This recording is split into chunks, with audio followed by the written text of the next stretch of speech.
Chers amis, bienvenue à tous et à toutes. Merci. Je voulais remercier particulièrement, tout d'abord, ceux qui sont fidèles, qui sont là depuis le début de ma chaîne. S'il y en a, je crois qu'il y en a quelques-uns. Je remercie ceux qui sont arrivés en cours et je remercie tout particulièrement et chaleureusement les derniers qui se sont abonnés.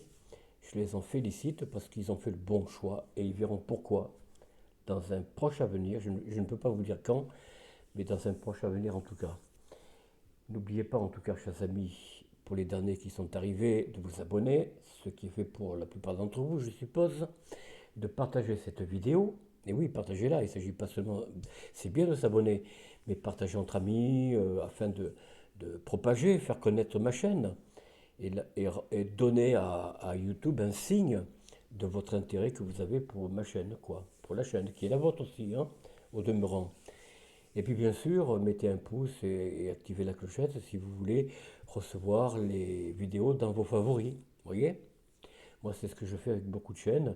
Je les mets en favoris et YouTube me les envoie en première avant que je les découvre en faisant des recherches, en tapant des mots, hein, vous voyez, des mots-clés.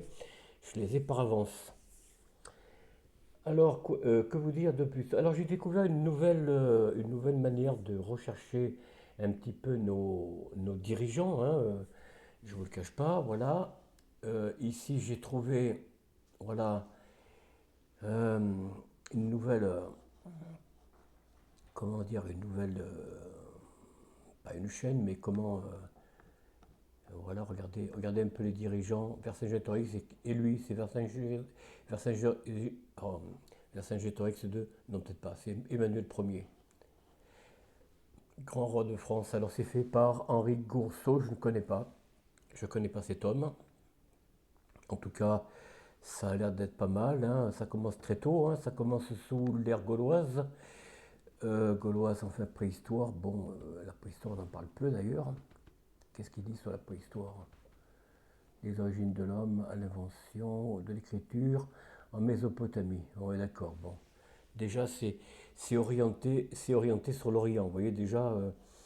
Bon, je vous dirai deux mots plus tard, quand j'aurai l'occasion. Avant Jésus-Christ, oh là là là.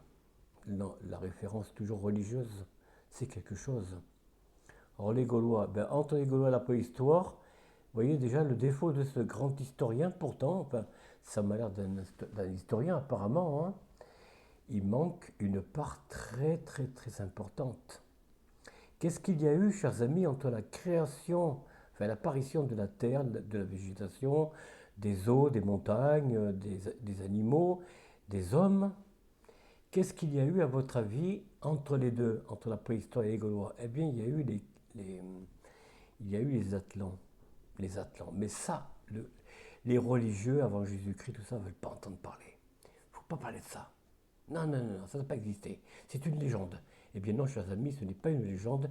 Allez sur Pagan TV, Oleg de Normandie, historien indépendant, enfin historien on va dire par formation sur le terrain peut-être, je ne sais pas. En tout cas, il est allé tout récemment en Égypte. Je vous invite à écouter cette vidéo. Il a fait des drôles de découvertes, justement dans une église qu'on appelle au Caire, l'église suspendue. Mais je vous laisse aller voir cette vidéo, elle est superbe. Elle vous donnera la réponse que vous avez là, ici, entre les deux. Vous voyez, là vous ne l'avez pas parce que c'est le début. Et là déjà, on saute au Gaulois. Zut alors, comment sont apparus les Gaulois? Comment sont apparus les Celtes? Comment sont apparus les Vikings? Après les Gaulois, remarquez, hein, bon, c'est après les Gaulois.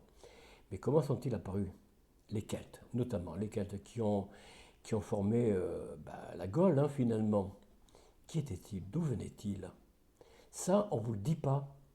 Je vais essayer de chercher, je vais essayer de voir, mais je ne pense pas le trouver. Voilà, regardez, en gaulois, en grec latin, était l'ensemble des peuples proto-historiques, ça fait bien, habitant la Gaule, au sens défini par Jules César. Voilà, on se réfère à Jules César, vous voyez, comme si avant lui rien n'existait. Dans le cadre du récit de ses conquêtes militaires, vous voyez, on se réfère toujours aux Romains. C'est quand même étonnant. Les Romains qui ont été les massacreurs des Gaulois. Les massacreurs. Ils ont tout brûlé. Tout. Les maisons, les livres, les objets d'art. Tout. Tout. tout. Enfin, presque tout. Presque tout. Et là, il y a environ une dizaine d'années, mais je vous dis, allez sur Pagan TV, où là, vous allez apprendre des choses énormes, énormes.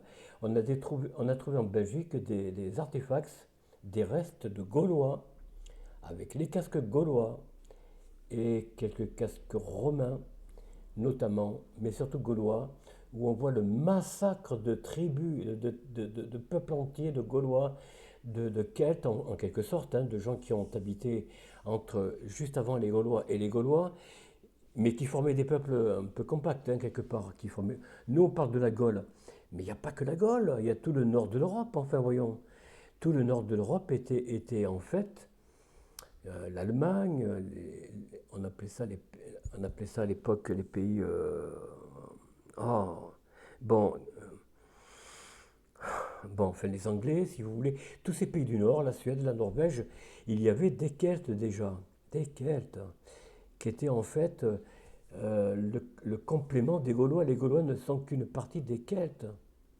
Et d'ailleurs, la plus grande partie de la Gaule se trouve en Bretagne et en Normandie, chers amis.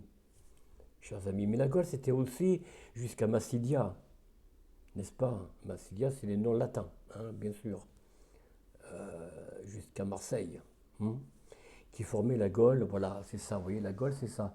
Mais voilà, ouais, vous voyez, regardez, la Belgique, la Belgique, l'Aquitaine, ça d'accord, c'est l'Aquitaine, l'Espagne, non, l'Empire romain, bon, ça c'est l'Italie, je suppose. L'Italie doit être par là, enfin, pourtant non, c'est pas là l'Italie. L'Italie, c'est plutôt, non, là-bas, vous voyez, l'Angleterre n'y est pas. La carte d'Angleterre, les Angles n'y est pas. Les Germains, oui, mais on ne parle pas des... Parce qu'il y a eu Charlemagne. Voilà, c'est pour ça on parle de l'Allemagne. Mais on ne parle pas de l'Angleterre, des Angles. On ne parle pas non plus des Norvégiens. Regardez, vous ne l'avez pas ici. Vous voyez?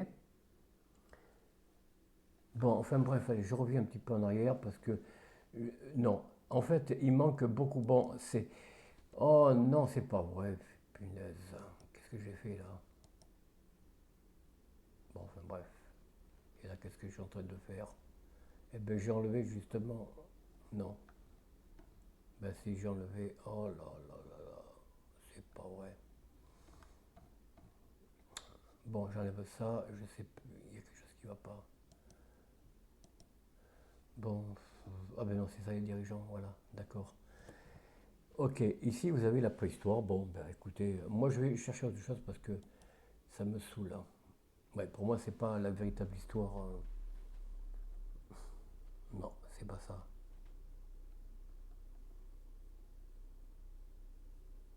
La liste des chefs d'État français. Bon, on va reprendre ce que nous connaissons parce que là, non, il y a des choses qui manquent. Bon, ben ça y est, oui.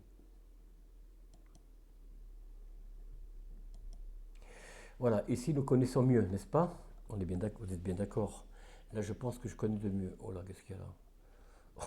Oh là là, Internet, c'est incroyable. Bon, enfin bref.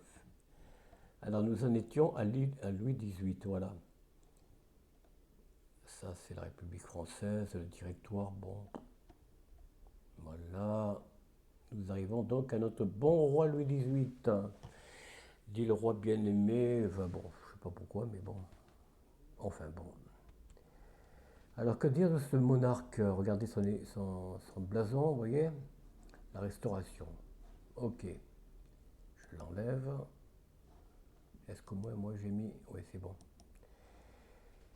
Alors nous allons à Louis XVIII. Nous allons un petit peu épurer un petit peu, et dépouiller, pardon, l'homme qu'il était. Donc né le 17 novembre 1755 à Versailles, sous le nom de Louis Stanislas Xavier de France, et par ailleurs comte de Provence. Oui, voilà. Cet article, les ducs comtes, puis marquis de Provence. Le titre de comte de Provence devient ensuite tardivement un titre de courtoisie à la cour. Ah, 1755-1795 et roi du pays des fromages et de Navarre du 8 avril 1814 au 20 mars 1815.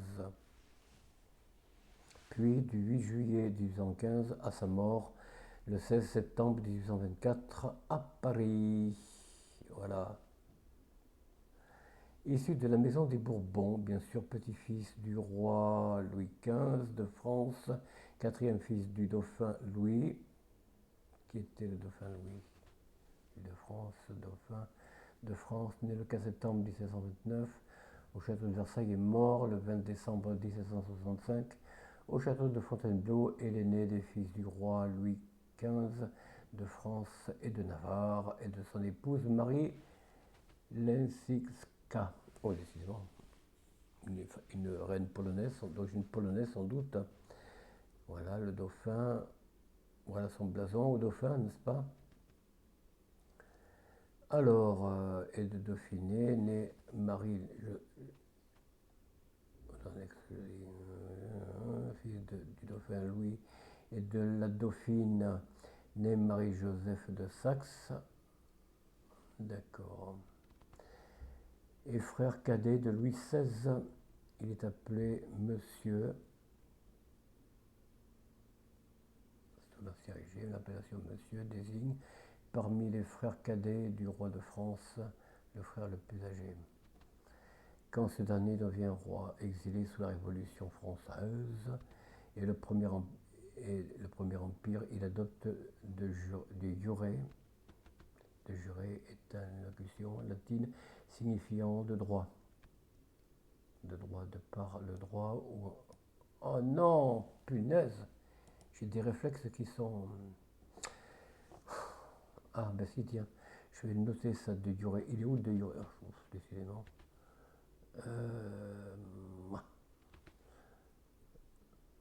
Oh là là, c'est casse-pied.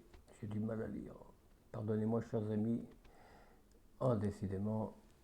Alors, de jurer, bon, ben, on reviendra une prochaine fois lorsqu'on parlera de la légitimité des dirigeants actuels. Bon, alors, de jurer en tant que prétendant au trône le nom de Louis XVIII, l'ordre dynastique incluant son neveu Louis XVII, mort. Oui, ça, mort en prison en 1795 à l'âge de 10 ans, sans avoir jamais régné, surnommé le Désiré par les royalistes. Il revient en France lors de la Restauration qui suit la chute de l'empereur Napoléon Ier. Il est renversé durant les 100 jours. Le roi, il est renversé les 100 jours. Revient à nouveau au pouvoir après la bataille de Waterloo. Bon, comme on a vu, après les 100 jours. Durant son règne, considérant l'évolution du pays du fromage entre 1789 et 1814, Louis XVIII s'attelle à composer avec les acquis de la Révolution et de l'Empire. Ayant quitté la France à l'âge de 35 ans, le même jour. Bon, enfin voilà, tout ça c'est à découvrir. Qui était ce roi, qui était cet homme, donc frère cadet de Louis XVI, hein, bien sûr. Voilà, naissance et baptême, bon, ces jeunes années.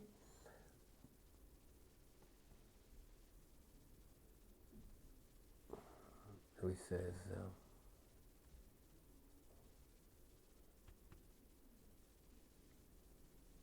Charles-Antoine, comte de la Roche-Aymon. Il n'avait qu'un seul prénom, que deux prénoms, Auguste de France. Louis Auguste de France. Louis Stanislas est baptisé par l'archevêque Charles-Antoine de la Roche-Aymon dans la chapelle royale du château de Versailles, en présence de Jean-François Allard, né le 30 mars 1712 à Noc, dans le Boulonnais, est mort. Bon, voilà, curé de l'église Notre-Dame de Versailles. Voilà, son parrain et son arrière-grand-père, Stanislas Ier de Pologne, duc viager de Lorraine et de Bar, représenté par Louis-François de Bourbon-Conti. Un très joli nom, Louis-François de Bourbon-Conti, et sa marraine et sa tante Victoria Louise-Marie-Thérèse de France. Très belle Très belle famille, n'est-ce pas? Enfance à Versailles. Donc vous connaissez un peu mes goûts quelque part, vous l'avez compris. Enfance à Versailles, bon ben oui, Stanislas Xavier, pardon, futur Louis XVIII, et le quatrième fils et le huitième enfant sur 13, les couples formés par le dauphin Louis et Marie-Joseph de Saxe, tout comme son frère aîné, le futur Louis XVI. Il passe son,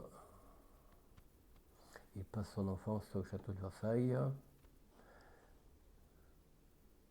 Regardez le beau château. Pourquoi il ne monte pas de plus près? Enfin bon. Où il reçoit une éducation solide, cultivée, il est fin latiniste, il a de l'esprit. Talleyrand, la Prince immobile, Fayard, Emmanuel de Mauresque, Talleyrand, mais n'est pas très aimé de son grand-père, le roi Louis XV, qui le chérit encore moins que ses frères. Le pauvre Louis XVIII, mémoire, tome 1er, Marne, Delaunay, 1832. Mariage du prince. Louis, comte de Provence, épouse Marie-Joséphine de Savoie. Oui. 1753-1810, fille du roi Victor Amédée III de Sardaigne. Ah tiens, l'Italie. Et de Marie-Antoinette d'Espagne. Le 14 mai 1771, dans la chapelle royale du château de Versailles. Les témoins sont son grand-père, Louis XV. Louis XV, oui, dit le bien-aimé. Louis XV, ses frères, Louis-Auguste et Charles-Philippe, sa belle-sœur, Marie-Antoinette. Ah, la reine Marie-Antoinette, je crois. Oui. Sa sœur, Clotilde. Et ses tantes Adélaïde et Victoire et Sophie. Favorite, voilà, bon, ben, Louis XVIII eut plusieurs favorites, mais également des favoris. François de Béziade, voilà, on voit pas le portrait, mais comment dire, les armoiries. Comte, puis duc d'Avaray, bon voilà. Casimir de Blacas-Dolpe, voilà, là on a Pierre-Louis Jean Casimir de Blacas-Dolpe, Dolps, je crois qu'on dit comme ça. Duc de Blacas, voilà. Comte puis duc de Blacas, 1821. Élie Decazes, voilà. 1790-1860, comte 1816, puis duc des Cases, 1820 et duc de Glosberg, c'est où ça?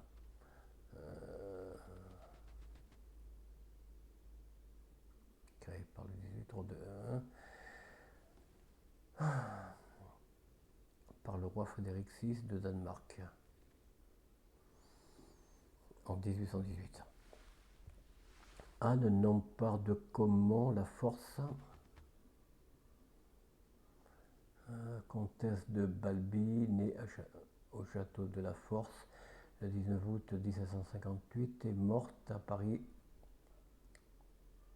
le 3 avril 1842, fut la Ah non, punaise, c'est pas vrai, ces réflexes.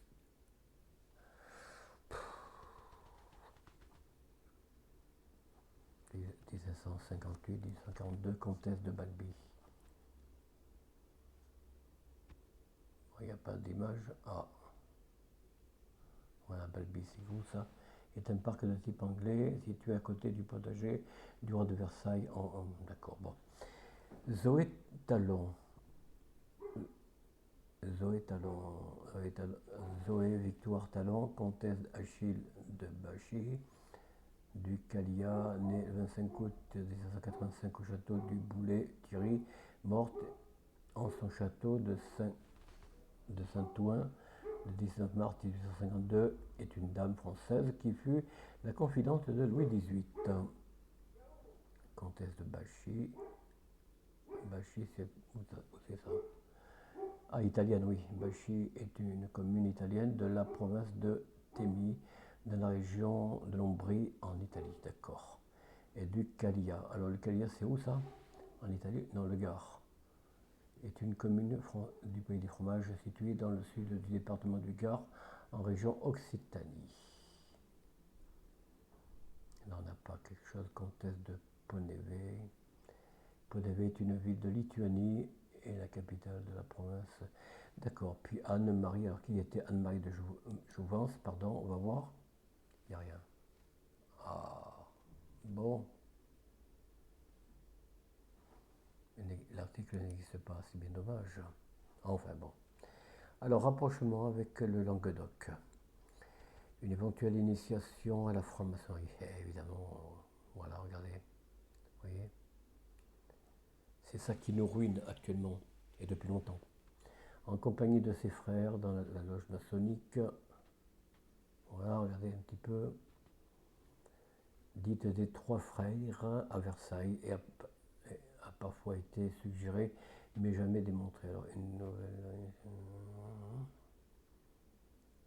Oui, bon, on n'est pas sûr qu'il a été franc-maçon, mais enfin, on le suppose. Louis XVI ne l'était pas, mais Marie-Antoinette, oui, elle a adhéré, je crois, avec Mellor quand les francs-maçons étaient légitimistes, oui. Bon. L'histoire de la franc-maçonnerie en France, nouvelle édition latine. Hiram sans culotte, oui, Hiram c'est le fondateur ou celui qui a forgé dans l'esprit des francs-maçons actuels. Enfin bon, franc-maçonnerie, lumière et révolution, 30 ans d'études et de recherche, Paris honoré champion 1998, page 207. Enfin bon, je vous laisse poursuivre, chers amis, un petit peu le... Voilà, regardez les armoiries. C'est joli, hein? C'est joli. Bah, qu'est-ce qui se passe? Voilà. Ça, c'est la signature du roi, sans doute. Signature, oui, de Louis XVIII, de France, etc. Tout ça, c'est bien beau, c'est joli, c'est beau, il n'y a pas à dire. Hein. Louis XVIII, voilà, ça, c'est ses armoiries, on l'a déjà vu. Alors, que dire de plus? Ici, nous avons Louis, comte de Provence, et son épouse Marie-Joséphine de Savoie, tous les deux à droite. Je vais vous montrer un peu le portrait. Voilà. Louis, comte de Provence, et son épouse Marie-Joséphine de Savoie, tous deux à droite, ils sont là donc. Voilà.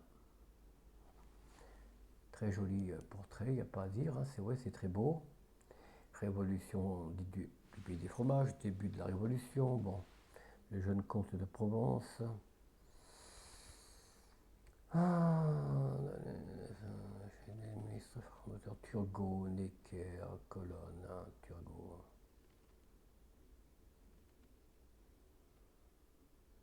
Anne Robert, Jacques Turgot, baron de Lonne, souvent appelé Turgot, né le 10 mai 1727 à Paris, est mort le 18 mars 1881, est un homme politique et économiste français dans la théorie libérale de Quesnay et de Gourme, mais il est nommé secrétaire. Bon, je vous laisse un petit peu parcourir l'Assemblée des notables. Bon, l'Assemblée des notables, c'était bien sûr sous l'Ancien Régime, hein, il semble bien. L'Assemblée des notables, convoquée par Louis XVI, est la plus connue. Bah, tiens, justement, on va un petit peu faire un détour. Alors, je vais le garder, mais ça fait beaucoup de choses à garder, n'est-ce pas? Voilà. À la fin de l'année 1788, oui, ça c'est pour les doléances, hein, comme vous le savez. Le comte de Provence vota pour le doublement de la représentation du tiers-État.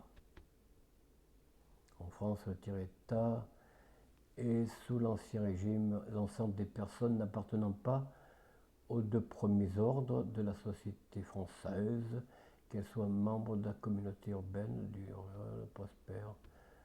Bon. Les États généraux, voilà, voilà, c'est ça que je cherchais. Dans le système politique du royaume, du pays des fromages, des Francs, les États généraux du royaume étaient une assemblée réunissant les trois ordres de la société, la noblesse, le clergé et le tiers-État.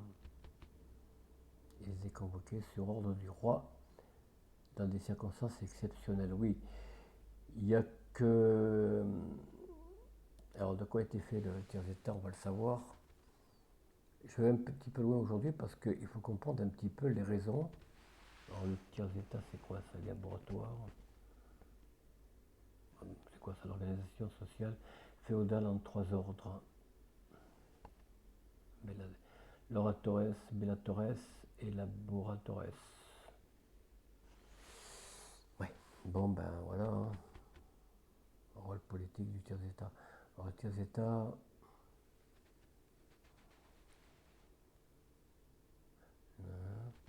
qu'elle soit membre de communautés urbaines ou rurales, prospère ou non, c'est-à-dire la très grande majorité de la population.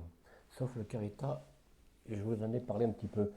Le tiers-État, par le travail, jouit du privilège, voilà, du profit, contrairement à la noblesse et au clergé, et paie des taxes en contrepartie à ces deux ordres. Par ailleurs, les députés du tiers-État aux États généraux représentaient essentiellement la bourgeoisie.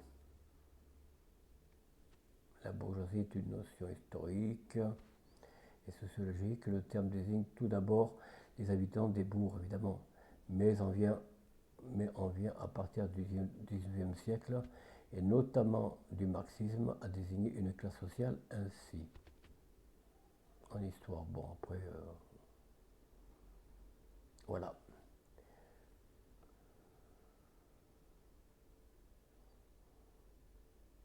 Laboratoires, en contrepartie du privilège de pouvoir faire un profit contrairement à partir du milieu du... Bon, c'était en fait là, beaucoup de gens qui travaillaient, mais qui réussissaient à vivre de leurs revenus. C'est un peu ça, le tiers-État. Et parmi le tiers-État, on trouve bien sûr la bourgeoisie montante qui allait prendre tout, finalement. Des parts de la cour de Versailles. Bon.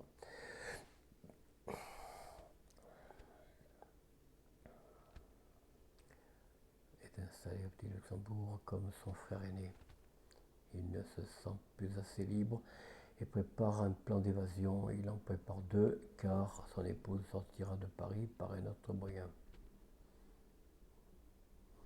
Voilà, bon, ça, le comte de Provence ici. Le comte de Provence en 1794. Dans ce médaillon, fuite vers les Pays-Bas. Bon, ça, c'est, je suppose que c'est le 18, non? Date du départ du roi Louis XVI et sa famille des Tuileries. Le comte de Provence quitte également sa résidence surveillée, déguisé et muni d'un passeport anglais. Il rejoint ainsi sans la moindre difficulté les Pays-Bas autrichiens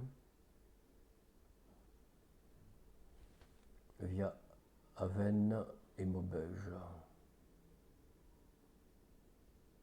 Avesnes, c'est où ça? Commune française, d'accord. Et la Maubeuge aussi, bien sûr.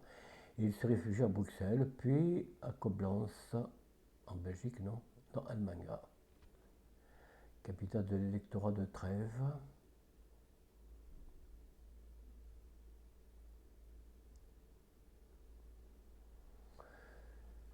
Ah, voilà, donc il rencontre l'empereur Léopold II, voilà, et, et lui inspire la déclaration de Plising, non, Pillnitz, d'août 1991, qui galvanisa les Girondins. Ah, les Girondins.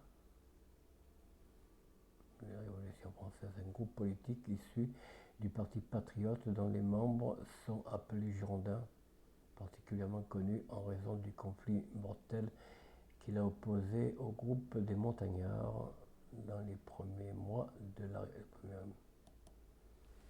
Intéressant. Les Girondins.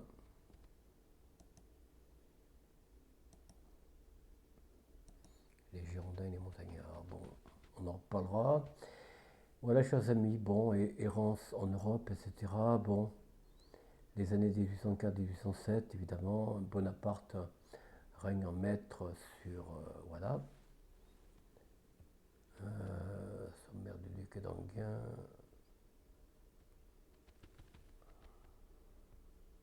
Fusillé. Ouais, bon. Voilà un petit peu ce qu'il en est, chers amis, du règne de Louis XVIII. Alors, Louis XVIII, comment va-t-il bon, il va être chassé, enfin il va fuir, puis il va revenir. Marie-Joséphine de Savoie.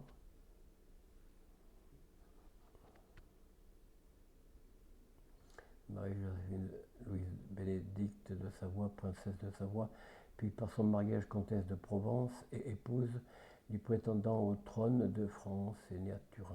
Ah, elle est d'origine italienne. Première restauration. Voilà, là nous sommes sur la première restauration. Seconde, on va parler de la première restauration. Alors la première restauration, bien sûr, au fur et à mesure, les guerres napoléoniennes, voilà, et spécialement à partir de 1812, les coalisés semblent reprendre l'avantage, éveillant en Louis XVIII l'espérance du retour. Après la défaite de Napoléon en 1814, les coalisés réunis au congrès de Vienne hésitent encore sur le successeur à choisir à Napoléon, désireux d'installer sur le trône du pays du fromage un allié, mais aussi un chef légitime. Ils hésitent entre Louis XVIII, dont l'impopularité pose un problème, le roi de Rome. Ah, le roi de Rome, c'est Napoléon, non, c'est ça. Napoléon François-Joseph, Charles Bonaparte, voilà. Fils de Napoléon, mais aussi le maréchal Bernadotte, voilà. Voilà les prétendants au trône que les coalisés voulaient mettre, hein. Ou encore Eugène de Beauharnais. Alors, on en a dit quelques mots, je crois, il me semble. Et à défaut, une république Talleyrand. Oh là, alors là, Talleyrand, Charles Maurice de Talleyrand, Périgord. Talleyrand emporte finalement l'opinion des Alliés en faveur de Louis XVIII. Talleyrand emporte, au lendemain de la signature de la convention d'armistice par le comte d'Artois, frère du roi, le samedi 23 avril 1814, il débarque à Calais le 24 avril 1814, octroyant une charte constitutionnelle.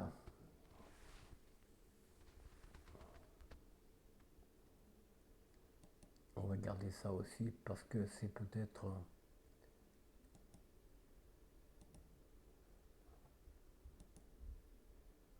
Voilà. Restaurant la royauté bourbonienne, à ses sujets, il devient roi du pays du fromage sous le nom de Louis XVIII, le Désiré. Louis XVIII, 1755, bon, on l'a vu. D'accord. Hérodote net. Ah, tiens. Tiens. On va chercher ça.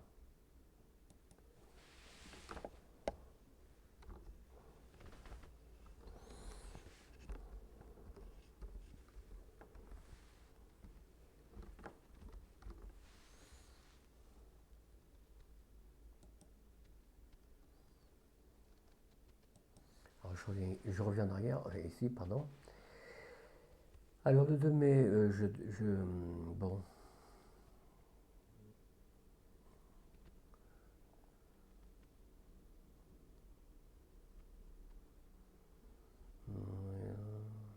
On met sur le trône un roi du pays du fromage et souverain de droit divin. Ah, alors, c'est lui, les termes octroyés et roi du pays du fromage sont importants en droit puisqu'ils signifient que la souveraineté appartient au roi et non au peuple ou à la nation.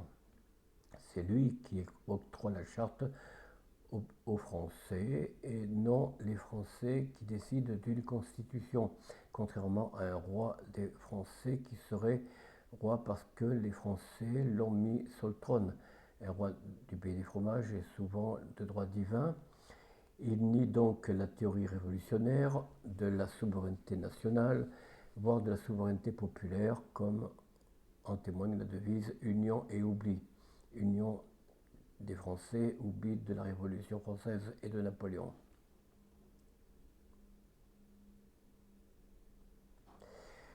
Le 2 mai, Louis XVIII, dans sa déclaration de Saint-Ouen, écarte toute idée de retour à l'Ancien Régime. Bon, sans pour autant accepter le projet de constitution d'inspiration monarchique du 6 avril 1814 qui lui est soumis, rédigé par le gouvernement provisoire et le Sénat. Venant au château de Saint-Ouen, pas Saint-Ouen, enfin oui, Saint-Ouen si vous voulez. Est-ce qu'il existe encore ce château? Construit au XIXe siècle par Jean-Jacques Marivet et classé dans sa totalité au monument historique, c'est un exemple particulièrement soigné. Bon, pourquoi pas, oui. Il fait son entrée dans Paris par la barrière Saint-Denis, le mardi 3 mai 1814, signataire du traité de Paris, le 30 mai, bon voilà. Alors je vous laisse poursuivre un petit peu. Alors on verra pour la seconde restauration. Chers amis, on va s'arrêter là. Ce second traité de Paris impose à la France de sévères conditions, paiement d'une lourde indemnité et occupation par les troupes étrangères, conditions que Louis XVIII va s'attacher à adoucir. Voilà, bon, nous reparlerons de Louis XVIII un peu plus tard. Il y aura un court retour, donc après Louis XVIII, il va fuir, hein, comme vous le savez, lors des 100 jours de Napoléon Bonaparte. Nous en reparlerons un peu plus tard.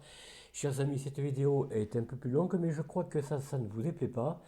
Peut-être me demanderez-vous d'être un peu plus dans le détail. Ben, écoutez, dites-moi ce que vous en pensez. Je suis là à l'écoute et de faire tous mes efforts pour bien sûr vous soumettre ce qu'il y a de meilleur. En attendant, chers amis, je vous souhaite écoutez, un bon week-end. Et là, nous serons, quand cette vidéo apparaîtra en ligne, nous serons le dimanche 3 novembre 2024. Par avance, je souhaite une bonne fin de semaine, un bon dimanche, une belle journée, j'espère. Pas trop pluvieuse et venteuse, ni neigeuse. En tout cas, j'espère pour vous que vous pourrez demain, aujourd'hui dimanche, pardon, puisque nous sommes dimanche, vous pouvez vous balader en famille, entre amis, enfin voilà, essayez de vous réunir même en plusieurs familles, de vos amis par exemple, hein. Soyez heureux ensemble, en famille, entre amis, et voilà. Écoutez, que tout aille pour le mieux pour vous, chez vous. Et merci aussi, et merci donc par avance à ceux qui me font des commentaires et aux nouveaux abonnés. Je vous dis à très bientôt, portez-vous bien, au revoir.